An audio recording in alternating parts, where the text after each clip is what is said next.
You were my first dog, and I didn't know at the time how much space something so small could take up.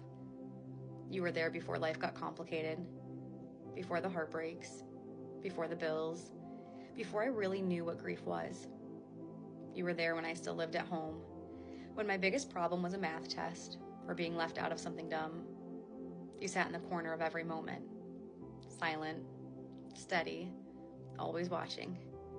I remember how you'd follow me room to room, not because you needed anything, but because I did.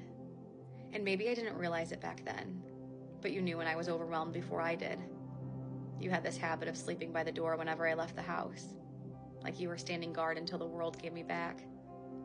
You taught me responsibility without lectures, taught me consistency without a single word. You were the first thing in my life I made time for without ever resenting it. You never asked for much, just that I be near. And somehow you made that feel like enough. And then time did what it always does. You got slower, grayer around the face. You stopped waiting at the door, but I swear you still listened for my car. And the hardest part wasn't losing you.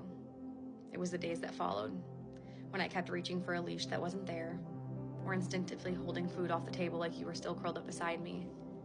You were my first dog, and I didn't just love you, I grew up with you. And in all the chaos of growing up, you were the one thing that stayed simple. I'll never forget you. Not because you were perfect, but because you were mine before the world ever asked me to be anything else.